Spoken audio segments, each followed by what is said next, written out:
Halo pemirsa setia Fibis News, saat ini saya Rimba Laut sedang berada di Bali Nusa Dua Convention Center.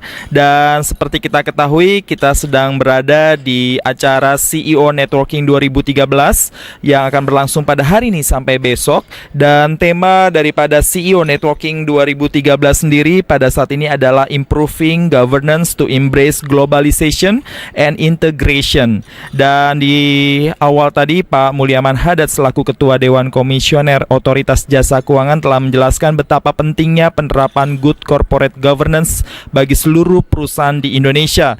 Lalu seperti apa sesungguhnya penerapan good corporate governance dan juga terkait dengan penerapan peraturan terbaru Otoritas Jasa Keuangan di mana pada akhir tahun 2013 ini akan dilakukannya atau penerapan roadmap daripada good corporate governance itu sendiri.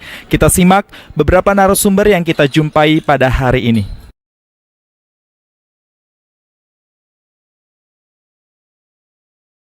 Ya, saya kira untuk bisa menerapkan GCG secara baik ya, perbankan harus mengikuti aturan yang berlaku, tertib ya. Jadi misalnya dalam rangka menjaga adanya RUPS, kemudian juga mungkin dari bagaimana komisaris direksi berperilaku, bagaimana seluruh proses itu bisa secara transparan dilaporkan. Dan dalam hal ini kan kita melihat kepada lembaga mana yang menjadi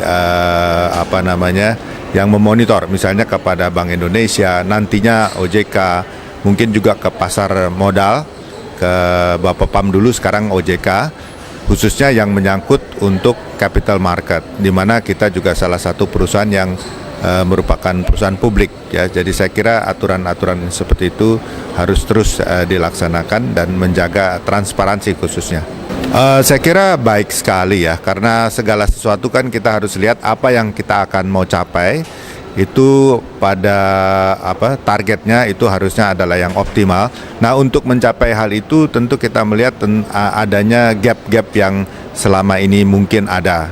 Nah, itulah yang akan diisi dengan adanya suatu roadmap sehingga arahan dan jalan ke arah pada yang kita inginkan itu bisa dicapai dengan baik. Perusahaan saya rasa semakin baik ya, apalagi sekarang semua pihak seperti contoh bank gitu ya. Kalau dulu kita lihat 10 tahun lalu nggak lazim kalau di situ surat penawaran kreditnya disebut tidak memberikan komisi atau pemberian secara langsung tidak langsung kepada pejabat bank. Sekarang sudah kita harus membuat statement itu bahwa kita tidak terlibat dalam proses pemberian kredit ini gratis tanpa ada kaitan dengan petugas, ada komitmen dari perusahaan. Ini sesuatu yang kita nggak bisa bayangkan itu akan ada dalam kondisi sekarang seperti ini, dan saya pikir akan semakin maju sih. Seperti itu. Dari roadmapnya tadi mungkin belum di-sharingkan ya. Tadi besok katanya tanggal 8-9 ada fokus group discussion. Saya juga belum tahu intinya apa. Tanya ada 3 hal yang akan didiskusikan. Kami nanti akan kebagian di Surabaya. Kebetulan saya base di Surabaya, ada tentang direksi dan komisaris, kemudian tentang RUPS, satu lagi tentang remunerasi atau apa gitu.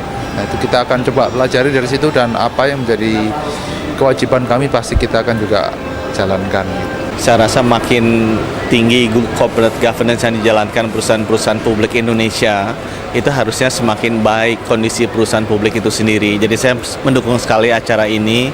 Mudah-mudahan bisa menjadi sarana di mana kita bisa sharing best practices, dan makin banyaklah perusahaan-perusahaan kita yang memenuhi standar good corporate governance yang kita miliki sekarang.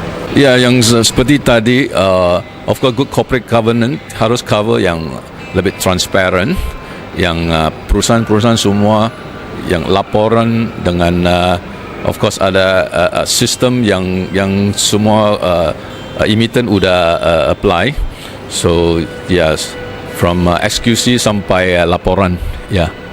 Well, ini namanya dari OJK itu regulation. Ini ada terbaik untuk semua emiten. Kita harus ikut aturan dengan implementasi. Kalau dari asosiasi emiten minta bahwa regulasi untuk governance itu bentuknya bukan dalam bentuk peraturan rigid, tapi lebih kepada sesuatu yang sifatnya voluntarily. Nah, karena masalah governance itu kan harusnya merupakan dorongan kepada emiten untuk lebih transparan, itu suatu kewajiban yang bukan merupakan paksaan. Nah, dalam best practice juga demikian, karena governance itu merupakan bagian daripada emiten untuk tampil dengan keterbukaan agar dapat memperoleh pendanaan. Semakin dia transparan, semakin reportnya bagus, dia akan lebih mudah untuk mengakses kepada pendanaan dari regional ataupun dari masyarakat investor. Nah, saya pikir ini yang menjadi kunci daripada insentif untuk corporate governance. Nah, tetapi kita juga mengatakan bahwa ada governance tertentu yang belum tentu sama antara negara Indonesia dengan negara lain. Kalau kita hanya copy paste ataupun hanya menjiplak standar yang lain, nanti standarnya bisa standar ganda atau mungkin belum cocok dengan value di Indonesia. Tadi saya sampaikan misalnya disclosure mengenai gaji direksi gitu kan.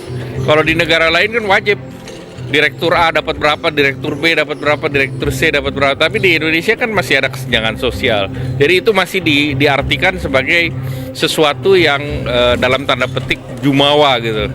Nah, bagi culture Indonesia. Kemudian juga ada nilai lain bahwa board di Indonesia kan two board system, di mereka one board system. Kadang-kadang mereka tidak mengerti mengenai hal-hal semacam ini. Demikian CEO Networking 2013 kali ini. Sampai jumpa pada CEO Networking berikutnya. Rimba Laut dari Bali Nusa Dua Convention Center melaporkan.